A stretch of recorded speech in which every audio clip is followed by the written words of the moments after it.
quien le vive más. Cristina Hermoso de Mendoza firmaba el epílogo en aquella ocasión. De la palabra de Javier Loscalé se puede decir lo mismo que expresaba José Martí de su verso. Es un surtidor que da un agua de coral, un manantial milagrosamente inacabable, un manantial milagroso inacabable. A medio camino, entre el poema en prosa y la meditación literaria, los breves textos de La morada infinita, como aquellos de Quien le vive más, del que acabamos de sacar una segunda edición con una propuesta gráfica que une ambos libros, así de bonito me ha quedado, con unas guardas preciosas, que son una fotografía del rincón de lectura de Javier Loscalé, y cuya serie continúa, son una reflexión sobre las preguntas radicales, afortunadamente sin respuesta, que plantea la poesía. Un testimonio de amor a la creación literaria, un canto a la lectura y al que lee, una meditación sobre el valor de la palabra como fuente de la vida, el poema como cifra de un impulso que nos constituye y nos trasciende, sobre el acontecer humano sobre el que se sustenta la palabra poética, la poesía como legado. La morada infinita, Quien le vive más 2, es una poética y una razón de ser en la palabra y en el libro, en la poesía. Hoy tengo que decir que me alegra especialmente esta presentación, que coincide con el 15º aniversario del nacimiento de nuestra iniciativa editorial, que hoy se compone de 7 colecciones y 198 títulos. ¿Algún inciso? Alguien con quien quise trabajar o colaborar hace muchos años me escribió un email para decirme no vamos a trabajar con vosotros porque no veo visos de crecimiento en Poliver. Bueno, pues 15 años, 198 títulos, 7 colecciones. Y agradezco de corazón a Javier Loscalé que nos haya acompañado en todo este camino vital y literario. Igual que expresé en su día sobre Quien le vive más, también digo de La morada infinita que muy pocas veces un libro tan breve ha encerrado tanto conocimiento y tanta vida. En su texto titulado Jardín, de la primera entrega de hace 11 años, Javier Loscalé manifestaba: qué dulce confusión entre vida y lectura. A esta maravillosa confusión están dedicados estos textos que hoy presentamos. Muchas gracias a todos. Os dejo con Javier Loscalé y Jesús Máxima.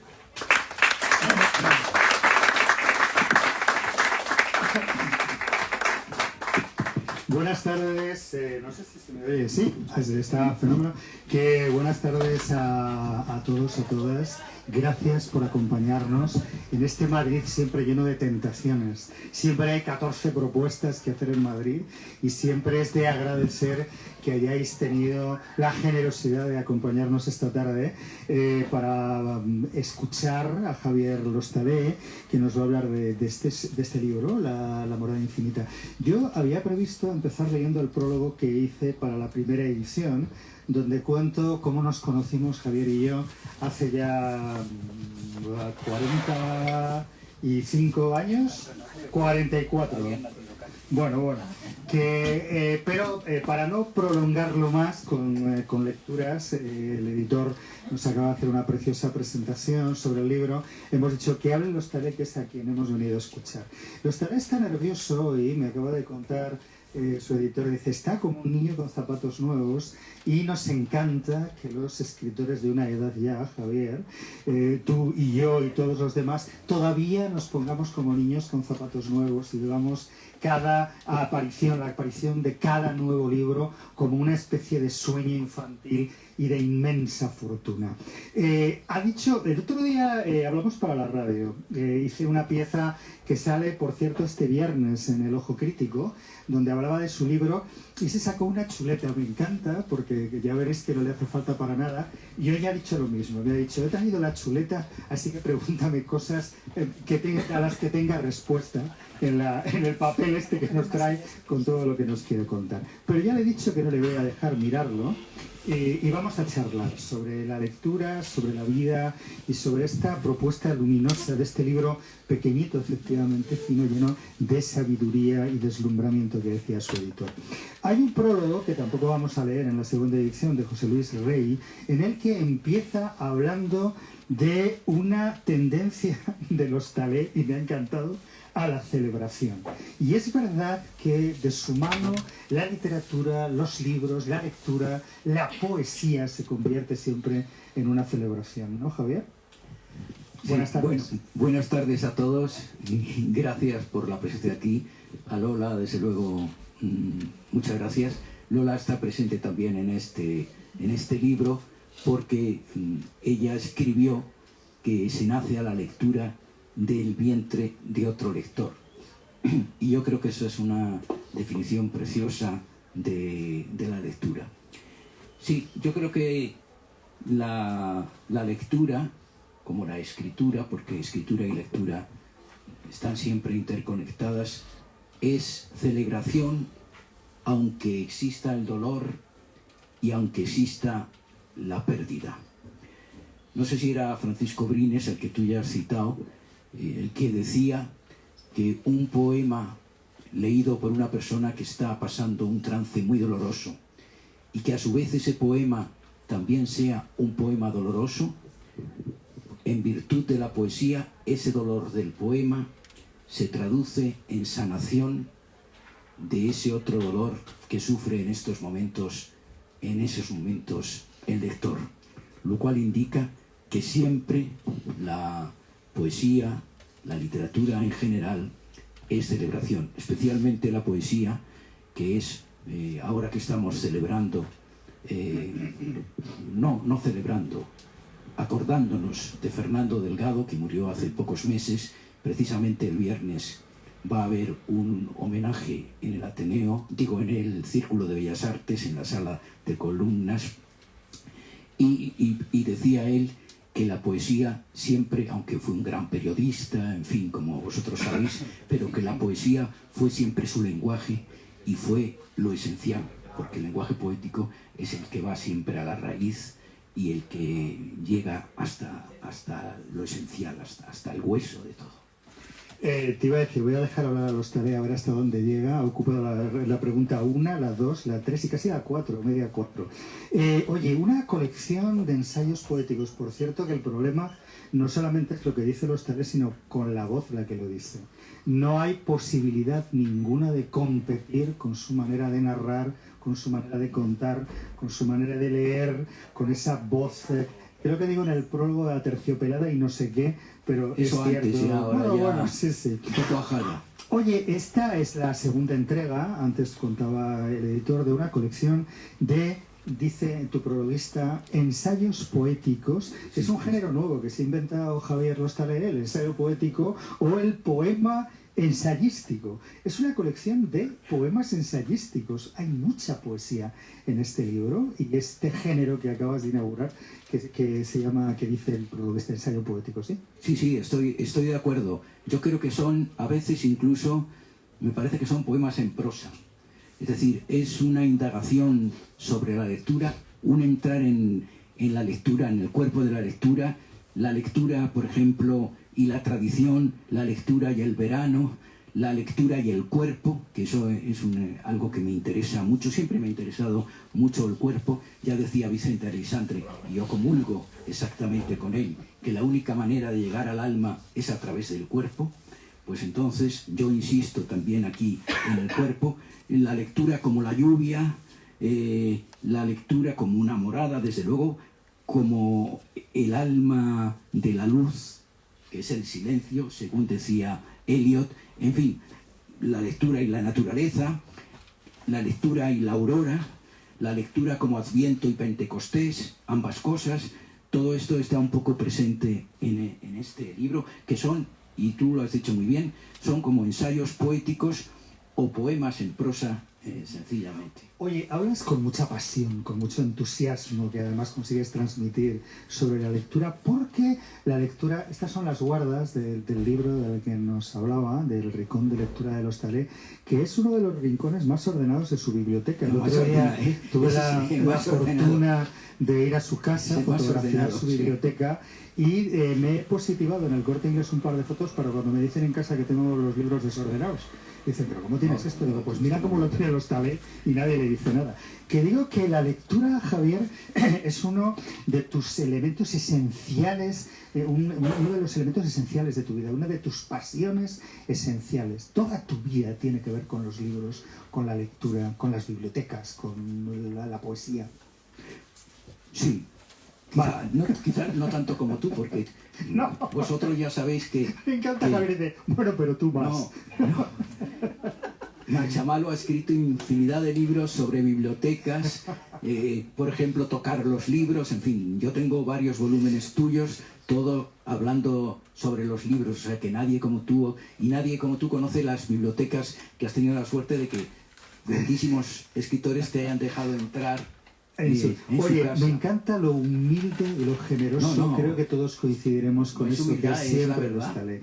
Uno está en un acto, inaugurando el acto del Hostaler, y dice, bueno, pero donde tenéis que ir es este viernes al de Fernando Delgado en el Círculo de Bellas Artes. Claro, oye, tus libros y tu lectura, bueno, pues lo que tenéis que hacer es leer a este otro y tal. Háblanos de la lectura y de esta pasión tuya con los libros de siempre, como se ve nada más entrar en tu casa, ese ejército invasor en el que se ha convertido tu biblioteca, que se esparce por toda la casa y por todos los rincones. Sí, tú ya sabes que siempre se dice que las bibliotecas son el exponente de la vida del que tiene los libros. Claro que en mi caso, pues es una vida un poco caótica, entonces, lo cual no está mal. No. Porque la vida también tiene algo de caos y hay que vivirla. Pero efectivamente una biblioteca dice mucho del poseedor de esa biblioteca. Hay en cambio personas, una de ellas está aquí, siempre me gusta citarla, como Pureza Canelo, la gran poeta. Y aprovecho, porque como estamos hablando de libros, aprovecho para decir que el próximo año, supongo que aquí en esta librería, entre otras, se presentará, aparece en Cátedra, la obra suya, una amplísima antología con un ensayo de muchísimas páginas de José Teruel, y que ya sabes tú que cuando se publica en Cátedra ya se entra dentro del Olimpo. Claro. Ya es un clásico, sí, ¿no? Sí. Bueno, pues ella es todo lo contrario que yo, que soy muy desordenado. Incluso algún libro, como por ejemplo el libro que publicó la Fundación Gerardo Diego Javier Hostaler, lector de poesía, lo escribí gracias a ella y también a José Cereijo, que ella insistió. José Cereijo acaba de llegar. Que acaba de entrar por la puerta. Y José Cereijo fue el que me hizo, el que hizo la edición, y hace todas mis ediciones, porque yo, esto lo he contado algunas veces y tú también lo sabes, cuando yo publico un libro, por ejemplo, el último libro que publicó de pretextos, pues yo le mando el texto a José Cereijo y ya me desentiendo. Y de pronto me llaman de pretextos, Lucía, y me dice, Javier, ya hemos mandado las pruebas de tu libro a José Cereijo. O sea que a mí no me mandan nunca las pruebas, porque si me las mandaran sería un desastre. Total. Y estaría todo lleno de ratas en fin. Y entonces él es el que... Pues el mérito de la edición fina, minuciosa de tus libros es por tanto de Cereijo, sí. Sí. Oye, contaba en el prólogo de la primera, no de la primera edición, sino del primer libro, de la primera entrega, que gran parte de los textos se habían salvado de milagro, porque hace 10 años que se publicó el libro, 11, Javier todavía no se llevaba muy bien con el ordenador. Entonces escribía a mano, escribía en una máquina, lo que fuera, y como es natural en esta concepción efímera que tiene la radio, acababa los textos pues tirándolos, desordenándolos y todo eso. ¿Estos segundos habéis tenido también que exhumarlos de algún lugar o ya te entiendes con los ordenadores? No, yo creo, sí, ya me entiendo algo con el ordenador. Bueno, he de recordar que cuando ya existían los ordenadores, la edición, por ejemplo, de la primera obra reunida hasta el 2002 que publicó Calambur, se lo envié a mano. me acuerdo que los chicos, porque entonces había chicos que trabajaban con él y que universitarios que leían los poemas y tal, pues claro, estaban constantemente llamando por teléfono, ¿y aquí qué dice? Y esto no sé lo que dice. En fin, que salió de milagro, con pocas erratas, porque entregué todos los libros a mano. Luego ya, afortunadamente, ya algo sé de ordenadores, pero no desde luego para corrección de pruebas ni nada de eso. Son textos que has escrito para la radio. La radio es el mundo de la oralidad, no es lo mismo ni muchísimo menos escribir para la radio que escribir para un libro. Y lo único que has hecho, y no sé si ha sido poco o mucho, lo único que has hecho con estos textos ha sido adaptar esa oralidad para la que estaban concebidos a el formato, concepto, contexto, libro, que es diferente. Es lo único que has corregido. Sí, he tenido que hacer alguna corrección porque tienes razón. Estos textos fueron escritos, todavía tengo, seguramente, en fin, cuando pasen unos meses o un año, eso, tengo todavía textos suficientes para por lo menos otro libro más, que sería entonces La morada infinita 2, de quien lee Vive Más 2, y se leían al final del programa que creamos Ignacio Elguero y yo, La Estación Azul, siempre se leía un texto al final. Pero claro, la oralidad en la radio no es lo mismo que luego la escritura, y por tanto he tenido que hacer alguna corrección. Incluso, y de esto hablamos hace no mucho también con Pureza, de la diferencia que hay entre la oralidad, el leer un texto nosotros en voz alta de otro poeta, y la lectura del propio poema. Que cuando se lee el propio poema, la oralidad es cuando se entra dentro de él y cuando su música cobra total sentido, etcétera, etcétera. Es decir, que la oralidad, una cosa es la oralidad y lo que se dice en la radio, y otra cosa es, pues eso, leer al terminar de escribir, por ejemplo, un poema y leerlo en voz alta, ¿no? Claro. Hablas de muchas cosas en estos textos que cerraban efectivamente con ese grito final de quien lee vive más. Es un buen ejemplo del propio Lostalé, que está estupendo, como podéis ver. Y digo que cerrabas con esa frase siempre. Y hablan de muchísimas cosas. Hablas de la riqueza y de la fortuna de la lectura desde muy distintos ámbitos. Hablas de las posturas de la lectura, de los momentos del día en que uno lee, cómo y dónde se lee. Y hablas de cómo la lectura te puede hacer sentir. Me ha encantado eso de la capacidad de la lectura para provocar sensaciones. El viento en la cara, el sonido de las amuras de un barco, el sonido del mar. Todo eso nos puede llegar a través de la lectura. Claro. Y es absolutamente fascinante. Por eso, en la lectura, sobre todo cuando está uno leyendo un libro que realmente ha captado su atención, su pensamiento y sus sentimientos, siempre se hacen pausas y a lo mejor se mira a través de las ventanas y de pronto pues se ven nubes, aunque antes no existía, pero son las nubes que se trasladan de la lectura a la visión que tenemos una vez que reposamos un momento y dejamos el libro. Y cuando estamos leyendo no solo poesía, sino una novela, y estamos cerca de un personaje que está viviendo en una casa, de pronto lo que dice ese personaje nos traslada a otra casa que es la nuestra, o aquella en la que vivimos y en la que no volvimos otra vez a vivir.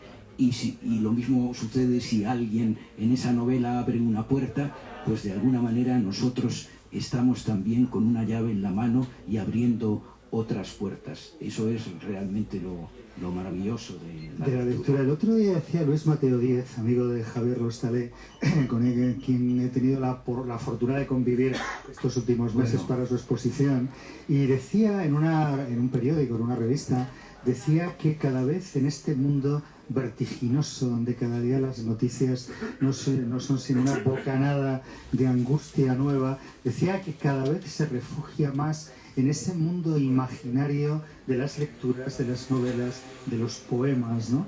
Tan real, al fin y al cabo, como la vida misma, ¿no? Y de repente me hacía reflexionar y pensar en esa cantidad de mundos ficticios a los que hemos llegado con las lecturas de toda nuestra vida, y los reales al final son para nosotros. Claro, y por eso vivir otras vidas. Sí, sí, claro, tienes muchísima razón. Por eso es de Mateo. No, bueno, Luis, el que lee nunca está solo. Ajá. Siempre está en compañía de multitud de seres, ¿no? Y además, mediante la lectura y también la escritura, quizá más en la escritura del poema, pues el lenguaje nos permite vivir aventuras amorosas, por ejemplo, que jamás tendremos, y en las que estamos soñando, nunca las tendremos, pero ahí en el lenguaje están. Y entonces, pues eso es maravilloso porque se disfruta como si realmente, y además el disfrute también es en libertad. Porque muchas veces cuando nos enamoramos y luego estamos ya con el ser amado, pues muchas veces se producen frustraciones, no era todo tan maravilloso como pensábamos, existe, eso lo digo siempre, la succión de uno de los seres del otro, es decir, que muchas veces en el amor no se cumple la máxima del amor en el sentido más profundo, que es la libertad de la otra persona y hacer que se enriquezca y crezca el ser amado. Bueno, pues en la lectura ocurre lo mismo, estamos con muchos seres o podemos estar con un solo ser y eso nos lo permite y así no estar solos, ¿no? Mira, me salto dos preguntas que luego retomo a ellas, pero claro, el amor también es otro de los lugares esenciales de la poesía y de los libros de Lostalé. Siempre hablas del amor, en muchos textos hablas del amor. Sí, claro. Bueno, es que el amor es la... Se ha quedado como esperando la pregunta. No, igual es la pregunta. La energía, sí, ¿no? Es la energía, bueno, ya lo dijo Dante, ¿no? Lo que mueve el sol y las estrellas y todo eso. Pero es verdad que la energía amorosa es fundamental. Y el amor unido al deseo. Porque si el ser humano se queda sin deseo, entonces está muerto.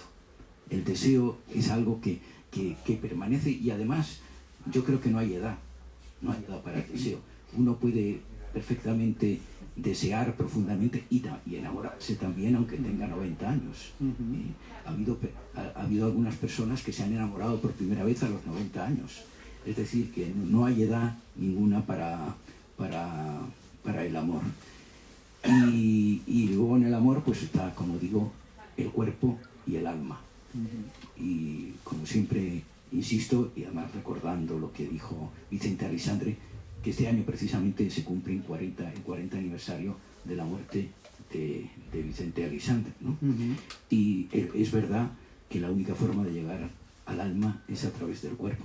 Claro, el cuerpo entendido en su sentido más amplio, o sea, el cuerpo no es solo la piel, el cuerpo son la mirada, el cuerpo es la mirada, el cuerpo es el gesto, el cuerpo es el tono de la voz, el cuerpo es el movimiento de una mano, el cuerpo es lo que queda cuando alguien se va, o el umbral antes de la llegada, en fin, todo eso está llena del cuerpo. Siempre se ha dicho, tú lo sabes, que cuando uno va a vivir una noche de amor, lo más intenso se vive antes de que llegue la noche, de que llegue el amor.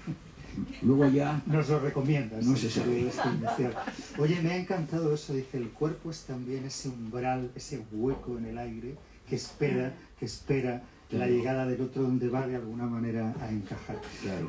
Así, de esto es de lo que va este libro, así es como explica y cuenta las cosas Lostalé. Oye, hay muchos nombres también, muchas puertas a otras lecturas, a otros autores, muchas rendijas que comunican tu libro con los de otros poetas y escritores admirados. Está Cirlot, Cernuda, está Eliot, Clara Janés, Brines, está Pablo Dors. Hay mucha sugerencia lectora. Bueno, salvo hasta yo no te quiero decir más. Sí. La página no sé qué. No claro, sé. sí, ¿no?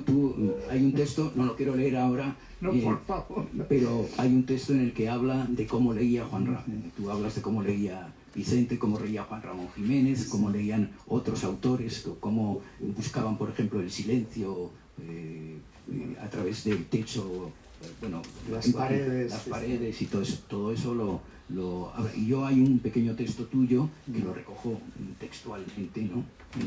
Cuando hablo del tiempo y del espacio, de la lectura, sobre todo del espacio, ¿no? Que digo que hay muchos nombres, muchas sugerencias Sí. lectoras de autores y de libros también en este libro. Sí, sí, claro.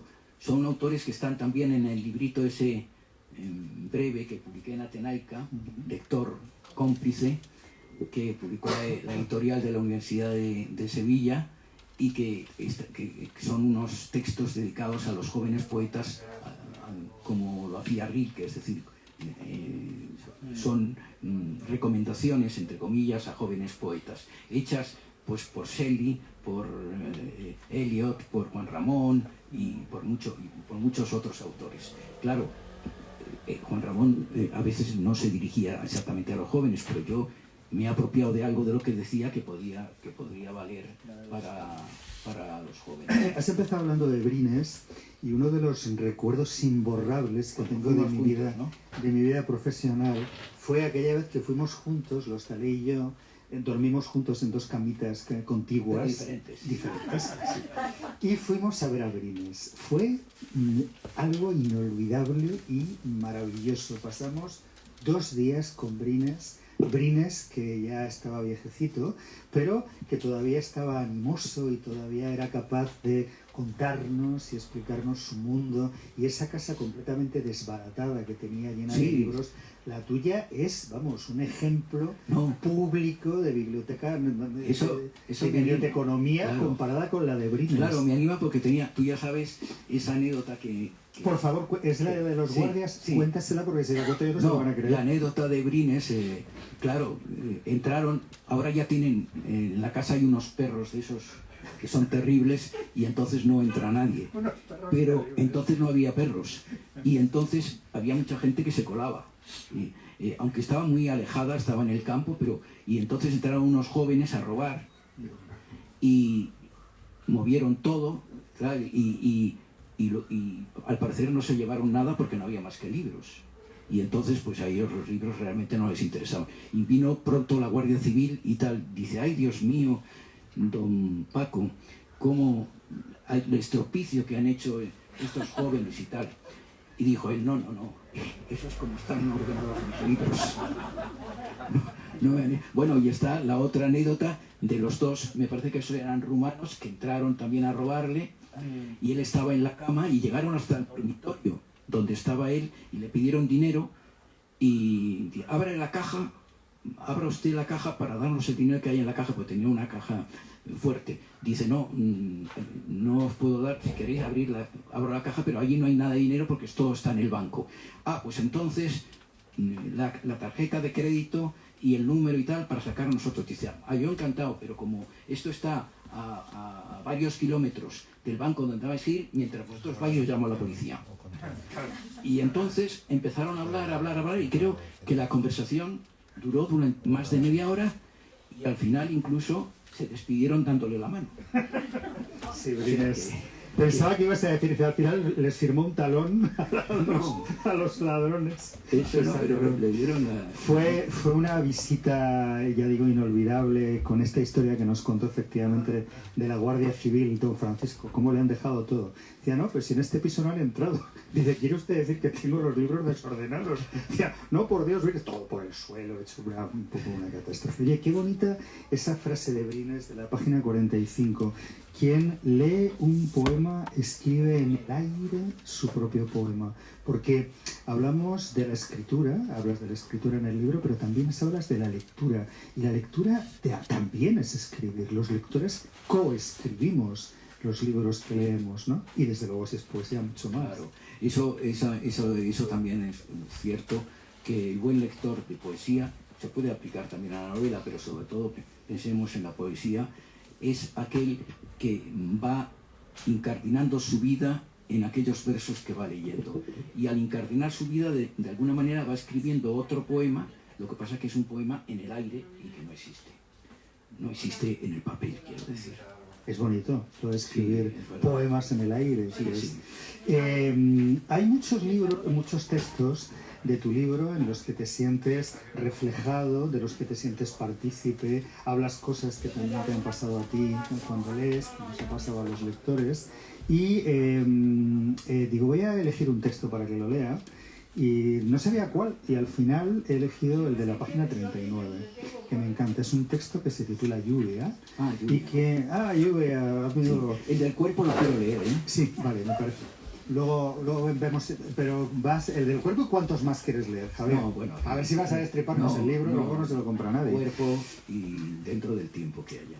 El de la lluvia es un texto precioso que empieza diciendo, ahora continúas tú, vamos, lo lees entero, pero es un texto que empieza diciendo, mientras leemos siempre llueve, porque la lectura, como la lluvia, nos va poco a poco calando.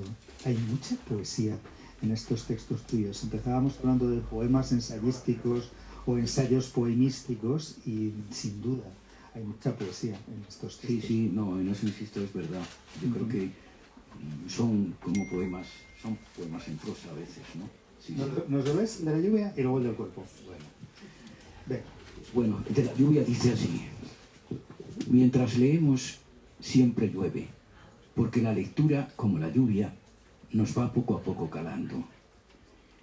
Tiene también la lectura, como la lluvia, su atmosférico preámbulo, su pausa impregnante como la que precede al momento en que comienza a llover. Y una vez que somos objeto de su cortina transparente, todo se transforma en memoria que suspende nuestros sentidos en una tormenta de verano, o al buscar refugio sentimos la llamada de un ser que un día nos cobijó, y protegidos por su presencia todavía le decimos algo, palabras solas que nos calan como la lluvia. Mansas gotas son las que a veces nos mojan a medida que avanzamos por el cuerpo de un libro, gotas que en nuestro interior nos fecundan con una paz luminosa. Otros amanecen bajo el rostro de una perturbación que se apodera de nosotros y caminamos entre relámpagos que nos deslumbran con lo vivido en el límite. Y hay ocasiones en que levantamos la mirada para descansar en el arco iris de algún sueño. Tras la lectura, como tras la lluvia, nos invade la sensación de estar al comienzo de algo o a la espera de alguien que podría llegar. Desnudos entonces de otra cosa que no sea abrazar la existencia en toda su intensidad, pensamos ya en las próximas nubes o libros que nos volverán a traer más lluvia para así no dejar nunca de vivir más. Pues así suenan los textos prodigiosos de los Tabé y así de bien los leo. Oye, el otro día me contaste que todo es leer, que hay muchas más lecturas de las lecturas que consideramos. Hablas de la lluvia, hablas de las nubes y me encantó eso que me contabas. Decía, yo muchas veces leo según camino porque uno va interpretando el lenguaje del viento, el de las nubes, el de los sonidos de la gran ciudad y lo que esas cosas te van contando. Me gusta mucho que te hayas fijado en eso porque es muy interesante. Por eso hay un texto que es el paseo y lectura, porque mientras paseamos vamos constantemente leyendo y por eso la lectura no solo leemos libros, sino leemos todo. Leemos las nubes, desde luego, que para mí, por eso tengo yo un libro que se llama El pulso de las nubes. Para mí las nubes son seres vivísimos y con los que tengo un diálogo muy fecundo, porque además me llenan de deseo y me satisfacen cuando no hay nadie. Pero las nubes actúan como si fueran cuerpos a veces. Leemos, cuando levantamos la mirada y hay una luz encendida en una habitación de una casa, leemos lo que puede estar pasando en esa habitación, leemos los muros, lo leemos todo. Bueno, no digamos, leemos las miradas que se cruzan con nosotros. Y a veces hay un poema precisamente del nuevo libro que estoy escribiendo ahora, que el poema consiste en qué medida cuando nos cruzamos con una mirada nos quedamos ya eternamente dentro de ella hasta el final de los tiempos, hasta incluso la muerte. Ya solo vivimos dentro de esa mirada que un día no duró ni siquiera unos segundos, o apenas unos segundos al cruzar, por ejemplo, una calle y un semáforo, ¿no? Pero sí, pero es verdad que todo lo leemos, todo. Todo lo leemos. Somos grandes lectores del mundo, Javier Rostalé. Oye, ¿cómo lo hacen estos textos? Porque hay mucha diversidad de temas de los que hablas, todos relacionados con los libros, la lectura, la literatura, la poesía, pero hay una diversidad de temas que a mí siempre me sorprendió.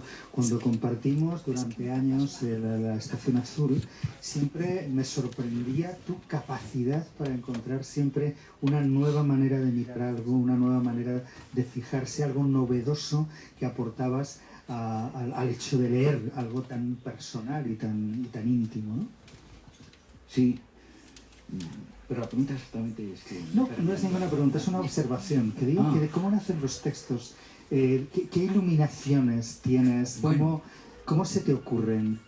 Hoy voy a hablar de cómo la sí, claro, lectura cala. no cabe duda de que había que buscar, claro, temas siempre diferentes. Y afortunadamente en la Estación Azul, Ignacio me lo permitió, porque yo me acuerdo que en la época que presenté el Ojo Crítico, que fue en el año 92, yo escribía unos textos al principio que el director del área de cultura, entonces, un hombre ocultísimo, Javier Díaz, siempre se enfadaba conmigo porque decía, esos textos no los entiende nadie, no se puede abrir un programa leyendo esas cosas porque se van, no sé qué, tal y cual.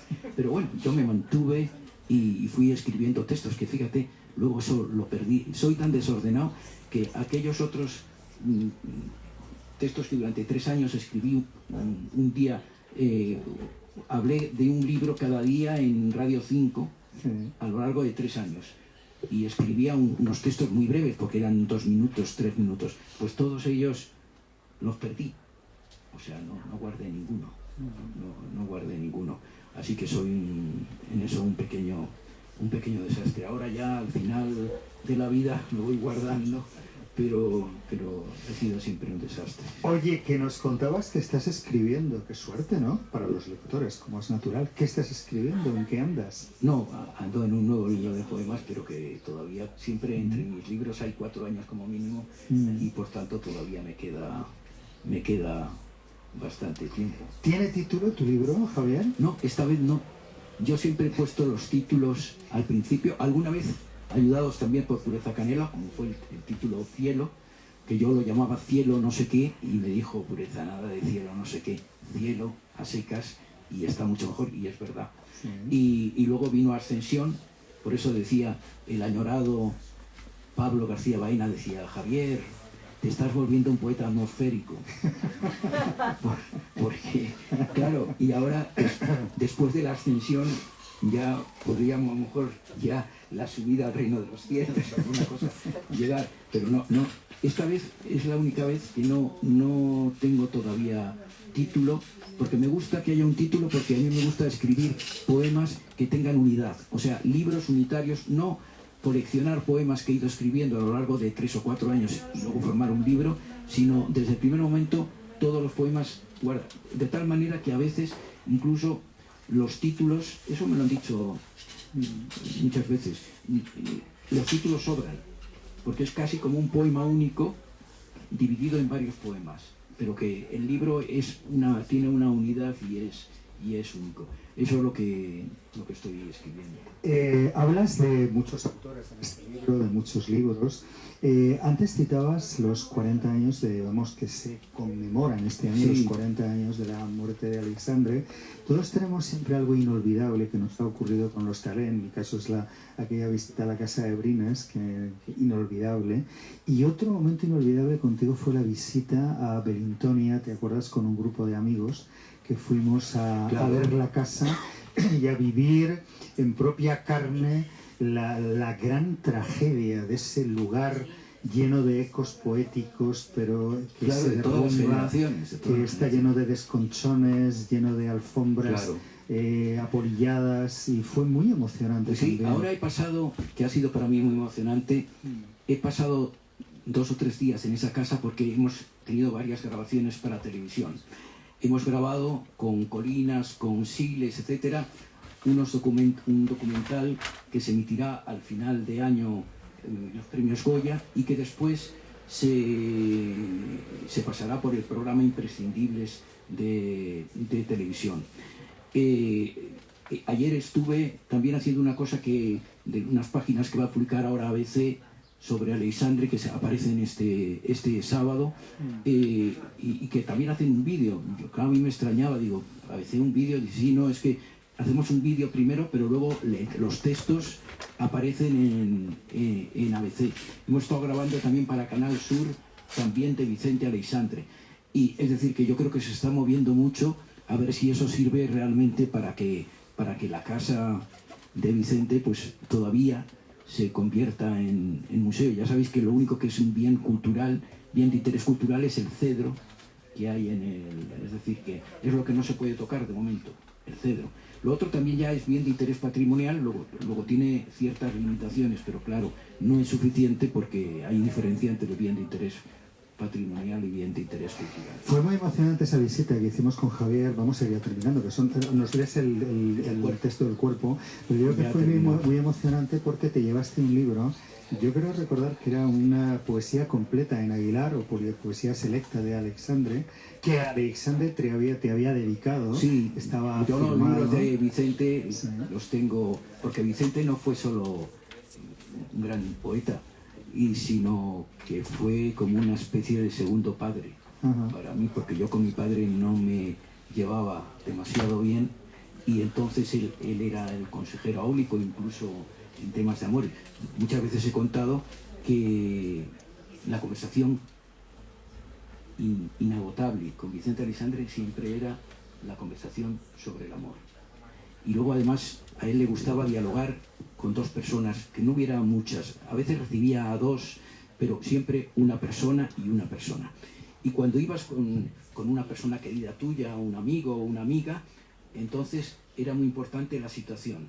Tú te tenías que sentar al lado de Vicente, porque decía Vicente, si tú te sientas al lado de tu amiga o de tu amigo, entonces tu mirada se encontrará con la mirada mía. Y naturalmente tú no quieres mi mirada, sino lo que quieres es ver a la otra persona, amigo o amiga que está a tu lado. Y por tanto había que sentarse alguien al lado para que así la mirada se proyectase sobre la persona que realmente era interesante. Te interesaba, ¿no? O sea, este era Vicente Aleixandre, que claro, a veces cuando luego ya ganó el premio Nobel pensamos que el premio Nobel era una persona que sabía, conocía la última música que tocaban en el último club de Madrid, estaba informado de ello, o sea, estaba informado de todo.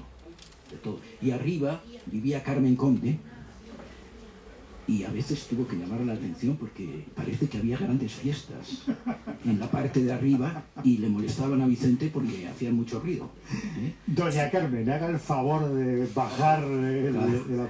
Oye, Brines, Aleixandre y quién más forma parte de este universo de dioses poéticos tuyos. Bueno, Brines, Aleixandre, desde luego, Cernuda y Rilke. Esos son los... Lorca era, como decía Aleixandre, es verdad, un poeta genial. O sea, no ha habido ningún poeta tan genial como Lorca. Y a mí me lo sigue pareciendo, pero para lectura de cabecera yo prefiero a Aleixandre o a Cernuda que a Lorca. Para lectura de cabecera, reconociendo que el instinto poético de Lorca y las imágenes a veces ningún poeta jamás escribía así en algunos momentos, ¿no? Eso, pero en cambio, subjetivamente, yo sintonizo más con esos otros poetas que te he dicho. ¿Relees mucho, Javier? ¿Relees mucho? ¿Vas muchas veces a reencontrarte con esos libros que en tu momento... Tú ya sabes que hay que releer mucho. Vicente Aleixandre mismo tenía una biblioteca muy pequeña, porque cuando se murió tenía alrededor de 2000 libros nada más. Porque él los libros que leía, sobre todo de poetas jóvenes y tal, luego los daba. Y él solo se quedaba con las lecturas, que por cierto decía también que los poetas debían leer muchas cosas que no fueran poesía. Es más, deberían leer más cosas que no fueran, libros que no fueran de poesía. Es decir, por ejemplo, él leía mucha historia, leía mucha filosofía, y leía más historia y filosofía que libros de poemas, ¿no? ¿Nos lees el poema del cuerpo? ¿Sabes dónde está o hay que buscarlo? Sí, yo creo que lo tengo apuntado aquí. Apuntado? Sí, así ya vamos terminando. Oye, no os vayáis sin que os haga una dedicatoria mientras lo encuentra, porque Javier es el rey de las dedicatorias prodigiosas. Nada, ya estoy muy... Os voy a leer las 5 primeras líneas de la mía, las otras 5 no, para que se imaginen. Como dormimos juntos en las camitas, pues dice: para Jesús Marchamalo, escritor y yo diría que también poeta. Y me ha encantado un texto que citas en el libro, donde decías que también García Márquez es poeta, donde decías que también, y citas 3 o 4 grandes escritores que también son poetas, porque al final la poesía es deslumbramiento y da igual lo que escribas, hay algo de poesía. Bueno, las verdaderas novelas tienen elementos poéticos, ¿no? Y a mí cada vez, yo no leo muchas novelas, leo sí a Luis Mateo Díez, leo a Luis Lantero, leo a José María Merino, leo a Antonio Muñoz Molina, leo pero muy pocos, contados. Y cada vez además me interesan menos las novelas con argumento. Lo que me interesa de las novelas es el lenguaje, mucho más que el argumento. Os voy a leer, está en la página... ¿dónde está? 49. Sí, 49. ¿Cuántas más te has traído? Tenía aquí una selección excelente. No, lo había ahí, por si acaso tú me pedías uno u otro. Se titula Lectura Cuerpos, ¿sí? Sí, efectivamente. Lectura Cuerpos. ¿Te sujeto? ¿Quieres? Espera. No, déjalo. Bueno, sí. Dice así: el cuerpo se abre como un libro. Tiene índice, capítulos, colofón. Escribe Adolfo García Ortega. Y el libro es un cuerpo, añadimos, que nos espera en las librerías, en las bibliotecas o en cualquier lugar, dispuesto a que lo poseamos y comenzar así a respirar. Y como la pasión se va poco a poco encendiendo dentro del lector, va tendiéndose ante sus ojos para que éste contemple la belleza que esconde o visite las ciudades, mares y cielos que encierra. Los buenos libros, como los cuerpos, admiten muchas lecturas y siempre viven en su amanecer. Como los cuerpos, avivan la imaginación y promueven una aventura cuyo destino constantemente se aplaza para que nunca falte algo por descubrir. Tienen los libros piel, son táctiles y al mismo tiempo son fuentes del espíritu, poseen alma. En sus páginas tiembla su horizonte el amor. No. Perdón. Eso es. En sus páginas tiembla su horizonte el amor y sentimos lo que interrumpe el dolor. Los libros se despiden lo mismo que un cuerpo. Notamos su falta una vez terminados, aunque una luz queda dentro de nosotros que, como la de un cuerpo, pervive. Nunca los buenos libros, como un cuerpo, se acaban de cerrar. Volver a ellos es situarse en el más maravilloso umbral. Citabas a Muñoz Molina. Hace años presenté un libro de Antonio Muñoz Molinas en esta librería. Nos quedamos un rato antes de tomar un café, cosa que se suele hacer para pactar un poco las preguntas, por dónde lo vas a llevar. Y me dijo: da igual, pregunta lo que quieras, no tengo ningún interés, pero me dijo: déjame que lea un fragmento del libro, porque me encanta que en las presentaciones el autor lea un trozo del libro, porque así los lectores nos llevamos el eco de su voz ya para siempre. Y cuando en casa esta noche abramos este libro como un cuerpo, que dice eso, qué bonito texto, por cierto, tengamos tu voz en la cabeza y nos resuene. Javier Lostalé, nada, yo creo que ya son -5, ¿te parece bien? Que es un libro precioso y oye, me encantaba eso que cuentas, que tienes ya más textos, porque podemos sacar otro libro y no tienen que pasar 11 años, ¿no? Sí, efectivamente. Bueno, ahí, si nos deja Lola, como quedan 4 minutos, venga, me gustaría también leer uno que se titula Lectura y Pensamiento. Pues yo creo que el pensamiento está muy relacionado en la página 25. Lectura, si tenéis el libro, me encanta leerlo mientras él lo oye, porque es como si el texto cobrara vida de repente, ¿no? Lo estás leyendo y es como si cobrara vida. Dice, oye, que si necesitas 5 minutos, seguro que 1 minuto sé que nos deja. Lo de la radio es que venimos en un plan, oye, no, que faltan 4 minutos. No, pero claro, es que estamos tan a gusto aquí con estos sí. poetas que hay aquí además y escritores. Leer es una forma de pensar, según Fernando Savater.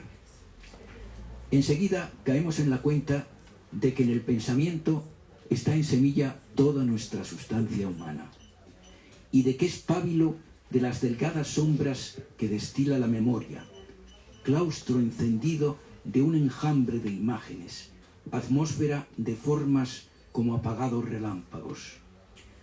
El pensamiento es también crisálida de la palabra, latido último de su respiración, es el alma de su significado y el cuerpo entero de la voz.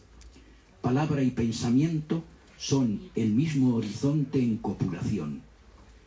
El pensamiento se calla a veces como una rosa sin luz en un jardín de maravillas y siente la misteriosa altitud de lo que ignora. Una dulce necesidad de compañía emite entonces su quietud de luminoso desamparo. El pensamiento construye la habitación cálida de lo que aún no existe y allí se retrasa en espera de quien vendrá. Y si se trata de una despedida, el corazón debilita el pensamiento hasta convertirlo en una brisa incierta y desorientada. Embrión que atardece con la luz de lo creado es el pensamiento de la madre. Hondo es el pensamiento del muerto, pues adquiere el nivel del lucero. El pensamiento, mientras leemos, se torna pincel con el que vamos pintando el mundo, nada menos abstracto que el pensar engendrado por la lectura. Por eso, todo en ella es solar, pues hasta la noche de nuestra existencia tiene la luz del mediodía del que está dispuesto a vivir más. Así suena Javier Rostaré. Oye, qué deslumbrantes las cosas que cuenta. Leías antes, el pensamiento se calla a veces como una rosa sin luz en un jardín de maravillas y siente la misteriosa altitud de lo que ignora. Gracias, Juanjo, por traernos estos textos de Javier.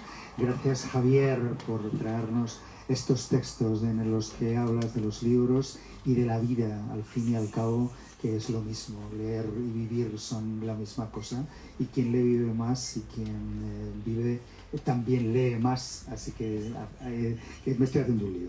Que muchísimas gracias, un placer, muchísimas gracias a todos. Muchísimas gracias.